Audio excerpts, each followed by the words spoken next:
So guys আজকে আমাদের রবীন্দ্র জয়ন্তীর সেলিব্রেশনটা হচ্ছে। তো আমরা সবাই এখন এলটিতে বসে আছি, प्रिपरेशंस चलছে। आप लोग करते रहिए भैया, आप लोग करते रहिए। कोई प्रॉब्लम है क्या करने से? ठीक है। तो সিনিয়র দাদারা আমাদের সাথে এই প্রিপারেশনগুলো করছে, আমরা দাদাদেরকে হেল্প করছি। এক এক করে সব স্টুডেন্টসরা আসছে, প্রিপারেশনস হচ্ছে। আর তার সাথে আমাদের এখানে আজকে লুডো আর চেসের কম্পিটিশনটাও আছে, pre freshers event. I hope ওটার জন্য একটা ভিডিও বার করা হবে আমাদের, যেহেতু আমাদের কলেজের মধ্যে আমরা অত ভালো ইন্টারনেট পাই না, সো আমাদেরকে ওটাকে ভিডিও ফরম্যাটেই রিলিজ করতে হচ্ছে, নাহলে আমরা লাইভ স্ট্রিম করে নিতাম। যাই হোক, তো দেখা যাক কি হয়। প্রোগ্রামের শুরুতে আমরা প্রথমে কবিগুরুর ছবিতে মাল্যদান করে তার প্রতি শ্রদ্ধা জ্ঞাপন করবো। তো আমি প্রত্যেককে রিকোয়েস্ট করবো যে প্রত্যেকে আস্তে আস্তে এগিয়ে আসো এবং তোমাদের শ্রদ্ধা কবিগুরুর প্রতি প্রদর্শন করো।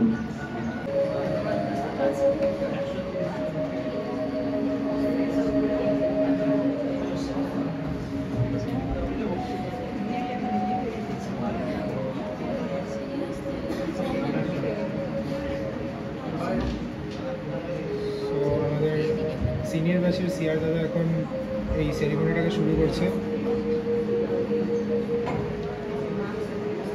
কবিগুরু রবীন্দ্রনাথ ঠাকুরের ছবিতে ফুল অর্পণ করে।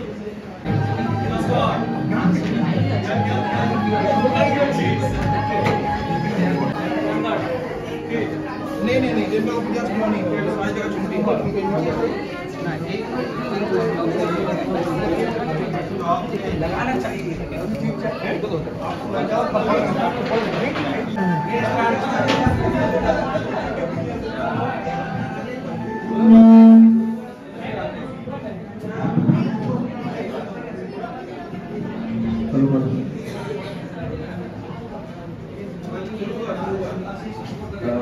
তোমাদের সকলের কোঅপারেশনের জন্য অনেক ধন্যবাদ। হ্যাঁ বল। নমস্কার। আজ কবিগুরুর 163তম জন্মবার্ষিকীতে তোমাদের প্রত্যেককে স্বাগত। To my all India brothers and sisters present here, you must remember that I had said you to learn Bengali, right? The very first step to learning Bengali is to knowing that person, because he is not only the Nobel laureate, not only a great philosopher, but also a distinct Bengali. আজি হতে শতবর্ষ পরে কে তুমি বসি আমার কবিতাখানি পড়ছো কৌতূহল ভরে।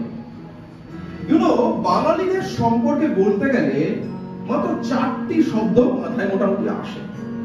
কি কি কেউ বলতে পারবে? এক হচ্ছে মাছ ভাত, 2 নম্বর হচ্ছে রসগোল্লা, 3 নম্বর হচ্ছে দেশের জন্য জীবনদান, আর 4 নম্বর হচ্ছে রবীন্দ্রনাথ।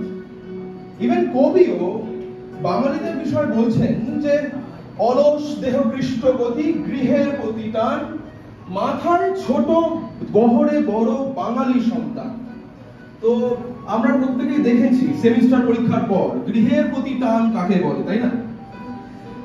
তো 1861 সালের 7ই মে কলকাতার জোড়াসাঁকো ঠাকুরবাড়ির এক বেশ উচ্চ মধ্যবিত্ত পরিবারে লেখকের জন্ম হয়। দুটি বিশ্বযুদ্ধের রক্তের প্রবাহ তিনি দেখেছেন। জালিয়ানওয়ালাবাগের হত্যাকাণ্ডে 1919 সালে ব্যথিত হয়ে ত্যাগ করেছেন ইংরেজদের দেওয়াই নাইটহুড। দেশের স্বাধীনতা ফিরিয়ে আনতে তার কলম বরাবর গর্জে উঠেছে। তিনটে দেশের জাতীয় সঙ্গীত তার কলমে জন্ম নিয়েছে। রবীন্দ্র আকাশে রোদ্দুর রায়ের মতো কতগুলো কলঙ্ক এসে বিশ্বভারতী ইউনিভার্সিটিতে বসন্ত উৎসব বন্ধ করে দিতে পারে, কিন্তু তাতে কি বসন্তের নতুন ফুল ফোটা বন্ধ হয়ে যায়? রবীন্দ্রনাথ সম্পর্কে যদি বিস্তারিত স্তরে আমি ব্যাখ্যা করতে চাই, তাহলে একটা বেশ আরব্য উপন্যাস টাইপ হয়ে যাবে। সেটা আমরা 19 তারিখ করবো অনেক বড় করে। আর শুধু কয়েকটা তথ্য দিই। আমাদের মেডিকেল কলেজ লাইফ রিলেটেড, কোথায় সেখানেও রবীন্দ্রনাথের ভূমিকা রয়েছে। এমবিবিএস ভারতবর্ষের পরিসংখ্যান অনুযায়ী একটি অবসাদময় course, it's a depressing course. প্রেম, বিচ্ছেদ, বিভিন্ন সম্পর্কের ওঠানামা, পড়াশোনা, কোর্সের চাপ, এইগুলি আমাদের জীবনকে প্রতিদিন ব্যতিব্যস্ত করছে। তোমরা কি ভাবছো রবীন্দ্রনাথ তার ব্যতিক্রম? একেবারেই নয়। কাদম্বরী দেবী, ভিক্টোরিয়া ওকাম্বো, লিস্টটা নেহাত ছোট নয়। তাদের ছেড়ে চলে যাওয়া বা অকাল মৃত্যুর পরেও কিন্তু তার কলম বন্ধ হয়নি। নিজেদেরকে তিনি হানি করেননি।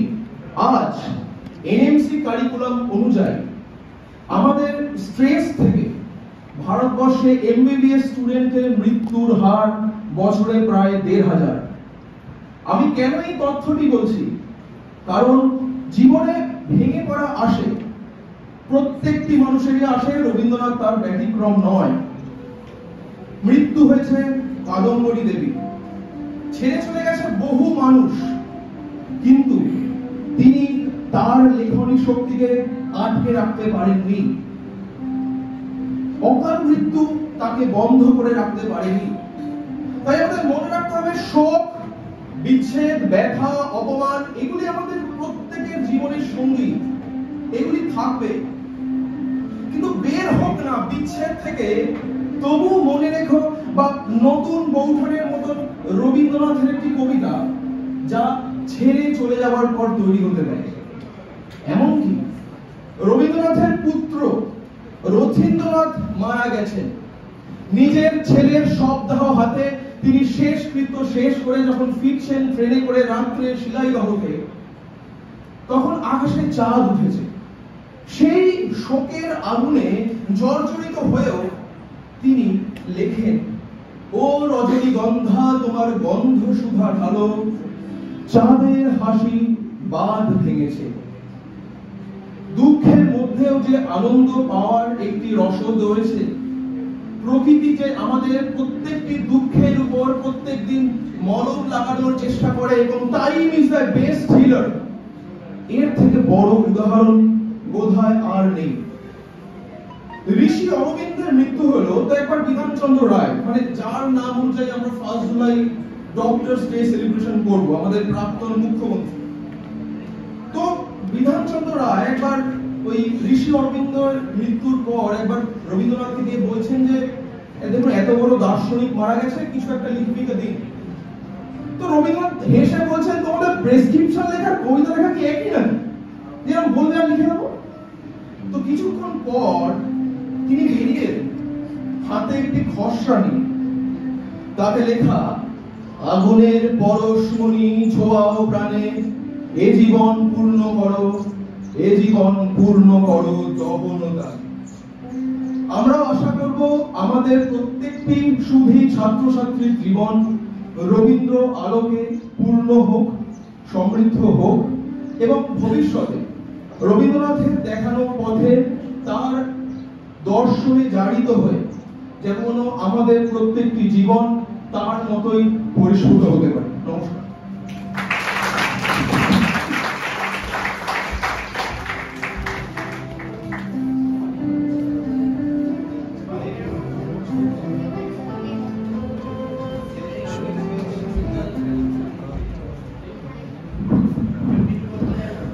আমাদের আজ প্রোগ্রামটি ভীষণই সংক্ষিপ্ত ছিল, তার কারণ এই প্রোগ্রামটি অনেক বৃহত্তর পরিসরে আমরা পালন করবো 19th। সেখানে অনেক কবিতা, অনেক গান, নাচ, আমাদের এখানে অনেক পারফরমেন্স হবে, আমাদের এখানে অনেক পার্টিসিপেন্ট বসে আছে আমি দেখতে পাচ্ছি। তো তার আগে আজ দিনটার মূল বৈশিষ্ট্য রবীন্দ্রনাথের পাশাপাশিও আমাদের কলেজে স্পোর্টস ফেস্টের অফলাইনের প্রথম দিন আমরা লুডো এবং চেস এই দুটি খেলার মাধ্যমে সেলিব্রেট করব। তো তার শুভারম্ভ কিছুক্ষণ পরেই হবে। আমরা যারা এখানে খেলোয়াড়রা আছো, যারা নাম দিয়েছো, তোমাদের প্রত্যেককে প্রস্তুত হওয়ার জন্য অভিনন্দন জানাচ্ছি। যদি রবীন্দ্রনাথ সম্পর্কে তোমাদের কিছু বলার থাকে, যদি তোমাদের অভিজ্ঞতা রবীন্দ্র দর্শন বা তোমাদের ছোটবেলায় প্রত্যেকেই যখন প্রিয় কবি বলা হয়েছে প্রত্যেকেই রবীন্দ্রনাথ লিখেছে, প্রত্যেকেই, যারা বিশেষ করে বাংলায় মাধ্যমিক উচ্চ মাধ্যমিক দিয়েছো, ইভেন ইংলিশে রবীন্দ্রনাথ রবীন্দ্রনাথ। তো যদি তোমরা কিছু বলতে চাও, তোমাদের ব্যক্তিগত অভিজ্ঞতা শেয়ার করো, we are very please two here that.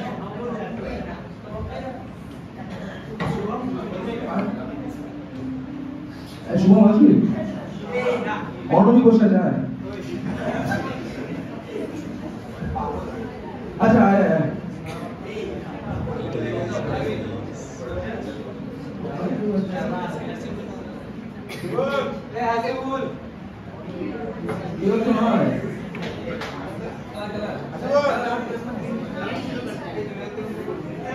জুনিয়রদের মধ্যে যদি তোমরা কেউ বলতে কেউ আসতে পারো, ইউ আর অল ওয়েলকাম, এখানে কোনো বাধা নেই। তোমরা রবীন্দ্রনাথের প্রতি শ্রদ্ধা কেমন করছো, সেটা যে ভাষাতে হোক, ইংলিশ, বেঙ্গলি, হিন্দি, বাট এসে তোমাদের শ্রদ্ধা জ্ঞাপন করো।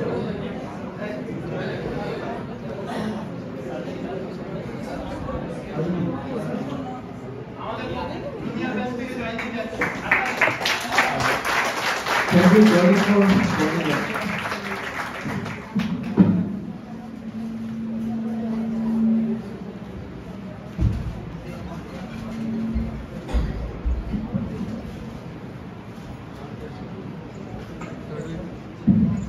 So, সবার আগে আমি সুপ্রদীপদাকে থ্যাংক ইউ জানাবো আমাকে এই মাইকটা দিয়ে দেওয়ার জন্য।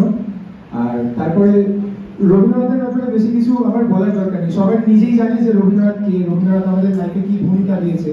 ইনফ্যাক্ট আমাদের অনেকজনের লাইফের হয়তো প্রথম গান ছিল রবীন্দ্রসঙ্গীত। ছোটবেলায় বাবা মারা যখন কম্পিউটারে কিংবা রেডিওতে গান শুনতো, তখন আমরা সবার প্রথমে রবীন্দ্রসঙ্গীত শুনে শুনেই বড় হয়েছি। তো আমিও তার মধ্যে কোনো এক্সেপশন নই, আমার লাইফের প্রথম গান ছিল রবীন্দ্রসঙ্গীত, তাই ওটা আলাদা একটা নস্টালজিয়া ধরে রাখা আমার মনে এক কোণায়। কিন্তু আস্তে আস্তে যত বড় হই, আলাদা আলাদা রকমের গানের প্রতি এক্সপোজড হই, আলাদা আলাদা রকমের জনরা ভালো লাগা শুরু করে, কিন্তু কখনো এই মানুষটাকে ভুলে যাই। যখনই কখনো কোনো কালচারাল ইভেন্টে বা কোনো প্রোগ্রামের মধ্যে কোনো রবীন্দ্রসঙ্গীত বেজে উঠতো, তখনই সেই ছোটবেলার কথা আবার মনে পড়তো। মনে হতো যেন ওই টাইমটাতে আবার ফিরে গেছি, সেই ছোটবেলায় বসে বসে কম্পিউটারে মার সিডি রেকর্ডের চালানো ওই সেই রবীন্দ্রসঙ্গীত শুনছি। আর আস্তে আস্তে যখন বড় হয়েছি, কিছু কবিতা লেখা শুরু করেছি, কিছু ছোট ছোট গল্প নিজের জন্য, কোথাও কখনো পাবলিশ করিনি বা কিছু না। কিন্তু হ্যাঁ, এই লোকটাই ছিলেন, এই লোকটাই সেই লোক যে কিনা ইন্সপিরেশন দিয়েছিল যে হ্যাঁ, তোর যখন মনে কোনো কষ্ট হবে বা তোর যখন মনে কোনো আনন্দ হবে, যাই হবে, মনের ভাব যদি কাউকে না বলতে পারিস, কোনো জায়গায় রেকর্ড করে রাখবি, যাতে আজ থেকে 5, 10, 15 যত বছরই পরে যাস, ওই খাতাটা, ওই ডায়েরিটা যখন আবার খুলে পাবি, তখন মনে পড়বে আবার সেই ওই টাইমের একই সব মেমোরিজ গুলো।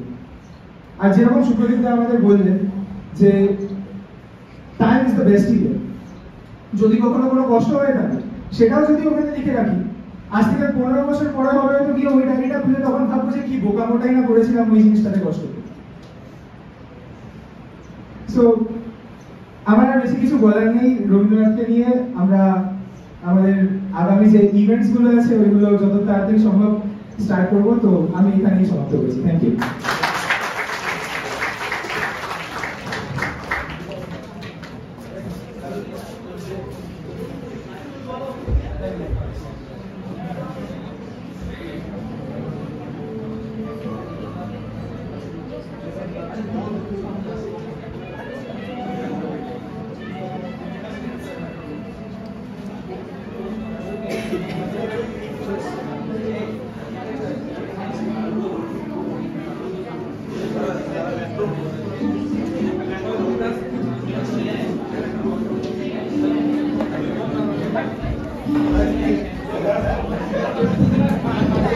আমাদের খুব সৌভাগ্য যে হাসিবুল আমাদের কিছু বলতে আসছে, এটা থেকে বড় সৌভাগ্য কিছু বলতে পারে। Thank you Hasibul. Good morning to all, শুভ সকাল সবাইকে। আজ 25শে বৈশাখ, তারিখটা হয়তো কারোরই মাথায় ছিল না এবং মনেও ছিল না। আমরা যদি সব বাঙালিদের কথাই বলছি, বাঙালিরা যদি কোনো একটা বাংলা নববর্ষের তারিখ মনে রাখি দুটো, একটা হচ্ছে বাঙালি নববর্ষ আর দ্বিতীয় 25শে বৈশাখ। এই ছাড়া আর কেউ আমার মনে হয় না কোনো তারিখ বা মাসের নাম জানবে। তো আজকে বিশ্বকবি কবিগুরু রবীন্দ্রনাথ ঠাকুরের জন্মদিন। সর্বপ্রথম রবীন্দ্রনাথ ঠাকুরের জন্মদিনে ওনার প্রতি শ্রদ্ধা জ্ঞাপন করি। আমি রবীন্দ্রনাথ ঠাকুরের জন্মসাল তারিখ এই পরিসংখ্যান গুলো দিয়ে মানে রচনার মতো বলতে পারবো না, প্যারাগ্রাফের মতো। তো আমি সংক্ষেপে বলছি যে রবীন্দ্রনাথ ঠাকুর হচ্ছে বাঙালির কাছে আবেগ। বাঙালি কাঁদলে রবীন্দ্রনাথ ঠাকুরের লাইন খুঁজে পায়, সুখের সময়ও রবীন্দ্রনাথ ঠাকুরের লাইন খুঁজে পায়, কাউকে ভালো লাগলেও রবীন্দ্রনাথ ঠাকুরের লাইন খুঁজে পায়। আর যখন পরীক্ষায় পাস করতে হয় তখন কবিতার লাইনগুলোই বাংলাতে নাম্বার দিত মাধ্যমিকে। তো বাঙালির মন প্রাণ যে যতই ভুলে যাক, যাই হয়ে যাক, বাংলার যে কোনো জিনিস একটা শব্দ যতক্ষণ শুরু করতে চাইবে, সে গদ্য হোক, পদ্য হোক, উপন্যাস হোক, প্রবন্ধ হোক, গান হোক, প্রত্যেকটা জিনিসে সর্বপ্রথম যাকে অনুসরণ করে বাঙালি চলতে শিখেছে সেই হাতটা হলো রবীন্দ্রনাথ ঠাকুরের অদৃশ্য একটা হাত, যে হাতটা একটা চাদরের মতো প্রত্যেক বাঙালি, যারা বাঙালি সত্তা নিয়ে বাঁচতে যায় তাদের উপর বিচরণ করছে সর্বদা। তো দেশভক্তি জিনিসটাও যেন রবীন্দ্রনাথ ঠাকুরের কাছ থেকে আমরা শিখেছি ধরতে গেলে। তৎকালীন সময়ে অনেক কবি লেখক অনেকে অনেক রকম ভাবে দেশের প্রতি নিজের প্রেম সবকিছু জ্ঞাপন করেছিল, কিন্তু জাতীয়তাবাদ হত্যাকাণ্ডের সময় ওই রকম একটা নাইটহুড উপাধি যেটা ব্রিটিশ সরকার সহজে ভারতীয়দেরকে দিতে চাইতো না, সেরকম একটা প্রেস্টিজিয়াস অ্যাওয়ার্ড মানে ব্রিটিশদের মুখে ছুড়ে দেওয়ার মতো ক্ষমতা একমাত্র রবীন্দ্রনাথ ঠাকুরেরই ছিল। তাই আমি আমার মানে বাঙালি অবাঙালি সব ভাই বোনেদের বলবো, অন্তত কিছু না জানলেও বাংলা মানে পশ্চিমবঙ্গ সম্পর্কে কিছু না জানলেও রবীন্দ্রনাথ ঠাকুর সম্পর্কে জেনে তবে বাংলা থেকে বিদায় নিও। কারণ এটা না জানলে তুমি বাংলা সম্পর্কে কিছুই জানলে না। রসগোল্লার নাম ইনস্টাগ্রামে পেয়ে যাবে, রবীন্দ্রনাথ ঠাকুরের কবিতার পাবে না। তো ব্যাপারটা হলো তাহলে মোটামুটি রবীন্দ্রনাথ ঠাকুরের নিয়ে যত বলতে যাবো ততটাই ছোট হয়ে যাবে, মানে সংক্ষেপে শেষ করতে পারবো না আমরা, পুরো জিনিসটা অসমাপ্ত হয়ে যাবে। তো আর দীর্ঘায়িত না করে আমি আমার বক্তব্য এখানে শেষ করলাম। যদি ভুল করে মাফ করবেন।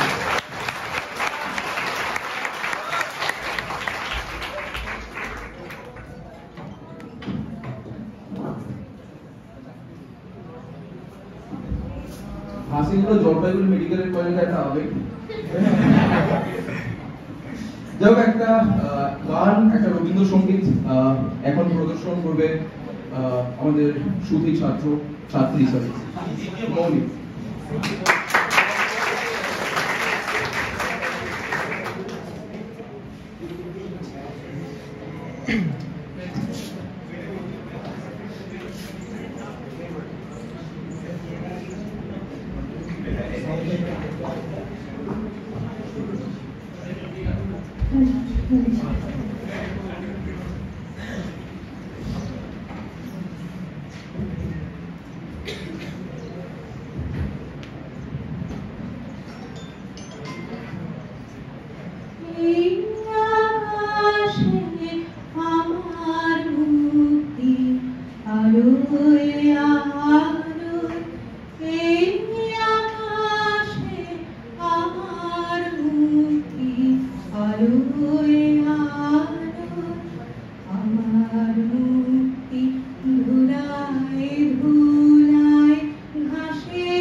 কঠিন কাজে বিশ্বধাতার যজ্ঞশালা আত্মহবের বন্ধি জ্বালা বিশ্বধাতার যজ্ঞশালা আত্মহবের বন্ধি জ্বালা জীবন যেন দিয়াহুতি মুক্তি আসে এই আকাশে আমার মুক্তি আলোয় আলোয়। ধন্যবাদ।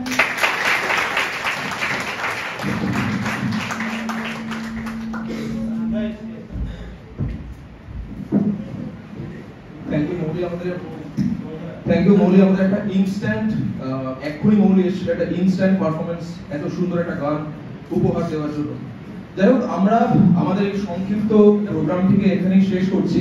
এটি অনেক বৃহৎ আকারে হবে 19 তারিখ IMA জলপাইগুড়ি হলে। আমরা এখন দাবা খেলার মাধ্যমে, চেস এর মাধ্যমে আমরা অফলাইন স্পোর্টস ইভেন্টটাকে শুরু করব।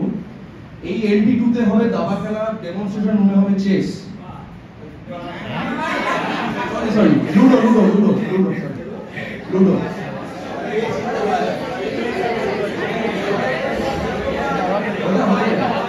তো যারা চুপ চুপ, তুই এখানে আয় তোমার বুঝতে পারবি। তো যারা যারা চেসে নাম দিয়েছিস তারা প্লিজ এক জায়গায় চলে আয়। তো গাইজ এখন আমরা ফিরলাম আমাদের ওই চেসের ইভেন্ট, লুডোর ইভেন্ট এগুলো করে। তো ওইগুলোর একটা লাইভ স্ট্রিম আমরা যদিও করেছিলাম এই চ্যানেলটার মধ্যে, তোমরা যদি চাও তো ওটা দেখে নিতে পারো।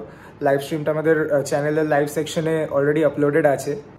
আর যদি এই ভিডিওটা ভালো লেগে থাকে, ইনফ্যাক্ট আরও এরকম videos, north Bengal travel videos আর Jalpaiguri government medical college related যদি কোনো ভিডিওস, কন্টেন্ট এরকম কিছু দেখতে চাও, ট্রাভেল ভিডিওস, তাহলে এই চ্যানেলটাকে সাবস্ক্রাইব করে রেখো আর নিজেদের বন্ধুদের সাথেও শেয়ার করে দিও। কারণ এটা শুধু কলেজ রিলেটেড নয়, এখানে ট্রাভেল ব্লগস অনেক কিছু সব আছে। আমাদের life as a whole medical student, এইগুলো আমরা টোটাল আমাদের এই 5 বছরের জার্নিটা এখানে আপলোড করতে থাকবো।